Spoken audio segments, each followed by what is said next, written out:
The show where there are no penalties, nothing is offside, and everything is fair game. This is The Gloves Are Off.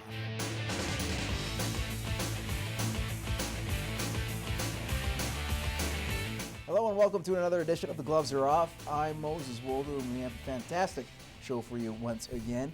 I'm also pleased to be joined by this guy once again, Andrew Brethauer. How are you? Doing great, yourself?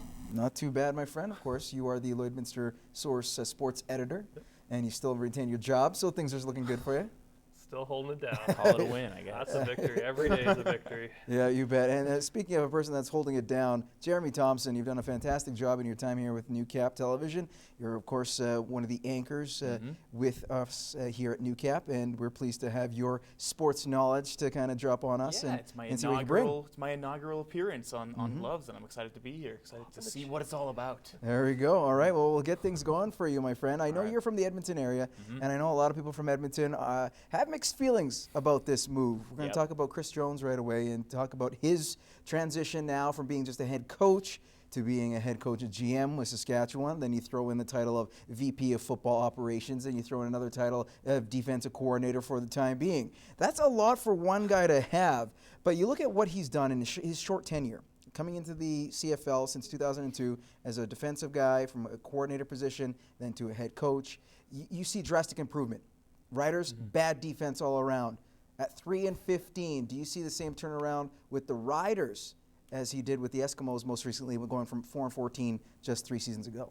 I think that he can do it. I think he can get it done.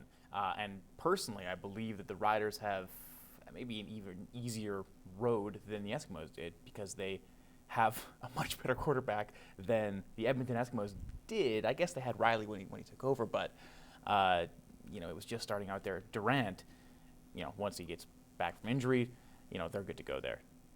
That's the whole thing. Yeah. If they can actually get Durant back for more than a quarter or two, they can probably win football games. It's an amazing concept of having an actual starting quarterback on your team, and that's what it comes down to. Yeah, he's going to a team that has probably the most elite quarterback, arguably in the league. You could argue Durant's the top guy every year, but he hasn't played in 2 years, so we'll see what happens when Durant comes back. If he's that elite status again, that road has got a lot easier, and he's walking pretty nice. But it might help, though, because if he's been hurt for so long, kind of like you see in the NFL with Adrian Peterson as an example, a guy who's been out of the league for a year plus, but his body hasn't taken that many hits.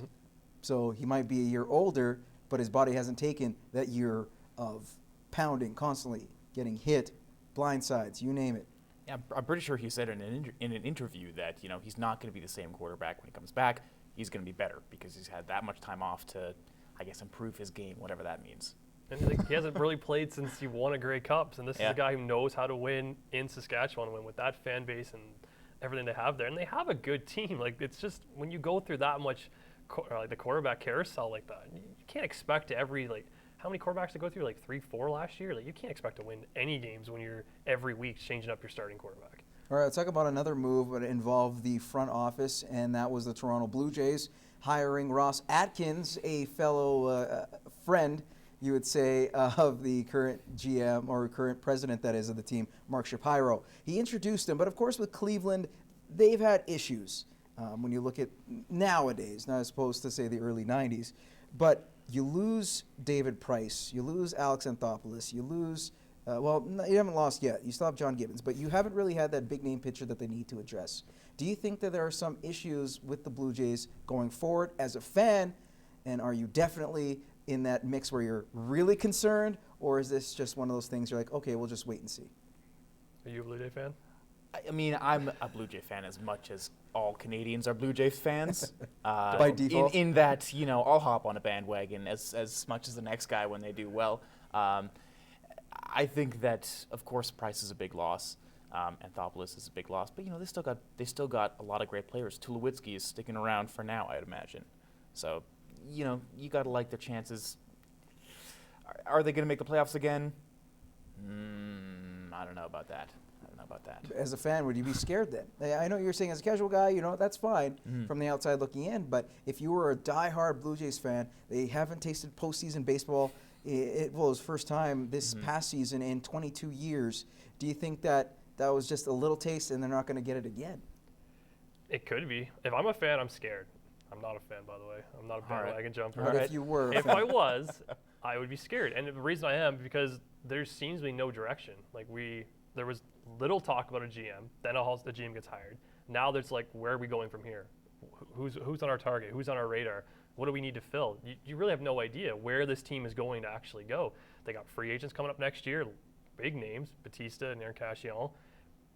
Where are they going? You have no idea what the Blue Jays are actually up to anymore, and maybe that's the biggest scare. Like, this is a team that was 2 wins away from a World Series appearance, and now you just seem like this is a team that it's like, we'll push you aside and we'll come back to you later on. But everyone's caring now, and that's the problem. How about I guess you would say the American League East is getting a lot better, because from the Blue Jays aspect, it's got to be gut-wrenching to lose a guy, or at least from the fans' perspective, lose a guy like David Price and then know that he's going to sign to another team. Although the money is astronomical at $217 million for over 7 seasons, which averages just over $30 million. And you break down the numbers, I think I was joking with you that basically he makes the amount of money, never mind just me and you as well, Jeremy, combined just by waking up in the morning. It just seems it's just a ridiculous number, but nevertheless, just by Red Sox watching paid this it. show, he makes more money than all 3 of us combined. And that's just the first segment. Yeah. With that said, how much stock? And I got to get back to this, to what I was trying to get. My initial point was with the Blue Jays. The worry was you had an agent say, you know what, David Price wanted to sign with Toronto. It would have been his big priority. The money necessarily wasn't the issue. It's just that they never really gave us an offer. Now, this is coming from Price's agent. I don't know how much stock you're going to put into it. Jeremy, would you put something to it, or is it just nothing? Look, as the casual fan that I am, it made me happy to hear that. Clearly, it can be just kind of like a cool the Flames thing, so that Blue Jays fans don't hate Price. The agent came out and said, he really enjoyed his time there. He was a big part of the team. He loved the guys, and as again fan, that's good to hear. It's like, Price was one of the guys. He really does like Toronto. So it did that initially. So I don't know. Maybe how much stock do you put in his words? Because what you say and what you do can mean 2 different outcomes for people, right? I could say, Jeremy, you're a good guy, but if I'm saying you're trash behind your back, you generally know what I'm like. He does In this case, you have an agent, not Price himself, saying that, and that's not true, by the way. But you have an agent in this case speaking for Price, not Price coming out himself saying this. I don't know how much stock you put into it. I think it's just, whitewashing. And I think you made a great point that he just did this so he could cool the Flames a little bit, and the fans in Toronto don't hate him. Is that a good assessment?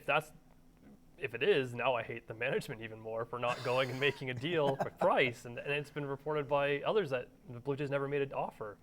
How do you not make an offer to the guy, and now you find this out?